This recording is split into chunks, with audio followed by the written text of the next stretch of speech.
इतने बड़े बड़े लॉन्ग आंसर्स हैं मैम, हिस्ट्री ऊपर से वैसे ही बोरिंग होता है, इतने लंबे आंसर्स हम कैसे लर्न करें, राइट कुछ ऐसा ही होता है ना। तो जब हम सोशल साइंस के चारों पार्ट्स की बात करते हैं तो उसमें जो थोड़ा सा हमें बोरिंग लग ही जाता है, चाहे हम कितना भी इंटरेस्टिंग बनाने की कोशिश क्यों ना कर लें, कहीं ना कहीं हिस्ट्री हमारे को थोड़ा सा डाउन फील करा देता है समटाइम्स, है ना। तो चलिए हम आज डिस्कस करते हैं इसी बारे में कि how to memorise such a long answers. तो सबसे हमें क्या करना है, सबसे पहले चैप्टर को थॉरली हमें अंडरस्टैंड कर लेना है। अच्छा बच्चों, एक चीज मैं यहाँ पर आपके सामने बहुत क्लियरली कहना चाहूंगी कि स्पेशली चाहे जो भी सब्जेक्ट हो, आप उसको थॉरोली विद इंटरेस्ट, आप इस प्रेशर के साथ मत करिए कि हमें लर्न करना है, तो वो थोड़ा सा शायद आपको प्रेशर देने लगेगा कि मेरा ये इतना चैप्टर्स बचा हुआ है इस पार्ट का और मुझे ये लर्न करना है, स्पेशली अब लास्ट के टाइम पे। इट्स ओके, आप सबसे पहले तो डिवाइड कर लीजिए सिलेबस को, अपने कितने पार्ट्स कितने हैं और टाइम पीरियड लेकर के कि मुझे इतना इतना काउंट करना है। दूसरी चीज, उसमें इंपॉर्टेंट पार्ट्स कौन से हैं, जैसे कल वाले वीडियो में मैंने आपसे शेयर किया था कि ओवरऑल सोशल साइंस के सारे चैप्टर्स में ये 10 चैप्टर्स सबसे इंपॉर्टेंट है, तो आप पहले उनको टारगेट करिए। तो इसी तरह हर सब्जेक्ट में आप कर सकते हैं। थर्ड थिंग इज दैट आपको मेन सेंट्रलाइजिंग पॉइंट लेना है, क्योंकि जब हम लॉन्ग आंसर्स की बात कर रहे हैं ना, तो ऑब्वियसली लॉन्ग आंसर्स चैप्टर्स के कुछ ऐसे सेंट्रलाइजिंग पॉइंट्स होते हैं, उन्हीं से फ्रीक्वेंटली पूछे जाते हैं। अगले वीडियो में मैं आपसे जरूर शेयर करूंगी ये वाले centralising point of different parts of social science.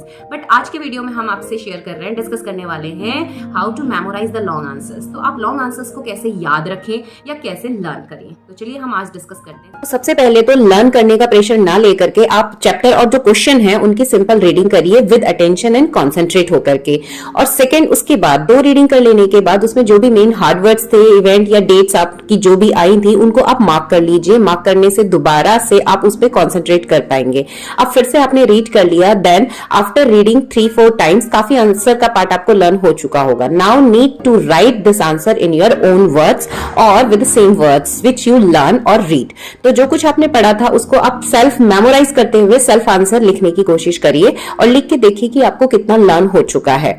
ऐसे आंसर्स जो आपको थोड़ा सा ट्रिकी और बड़े लगते हैं, तो लर्न करने के बाद जब आप लिखेंगे तो देखेंगे कि काफी कुछ पार्ट आपको लर्न हो गया है। Next step, check your mistake. Learn करने के बाद आप खुद से अपनी मिस्टेक को चेक करिए कि उसमें क्या क्या वर्ड छूटे हैं, और जो छूटे हैं उस पर फिर से अटेंशन दीजिए।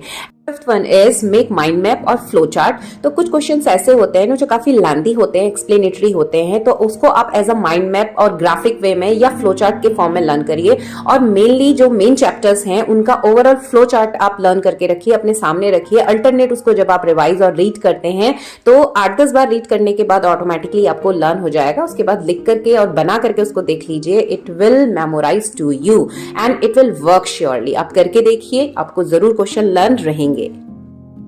तो बस सिंपली आपको इसी मेथड्स को यूज करना है प्रॉपरली, और सेल्फ नोट के फॉर्म में अभी भी आप बना सकते हैं। यानी जो सेंट्रलाइजिंग पॉइंट्स हैं चैप्टर्स के, जो मेन क्वेश्चंस हैं, उन सबको आप खुद की लैंग्वेज में भी फ्रेम करने की कोशिश करिएगा by taking the help of some reference books और योर एनसीईआरटी। तो आपको जरूर ही वो क्वेश्चंस याद रहेंगे और आपके बोर्ड एग्जाम में आप अच्छे मार्क्स स्कोर कर पाओगे। तो मिलते हैं अगले इंपॉर्टेंट टॉपिक के साथ में, तब तक के लिए stay connected and bye bye.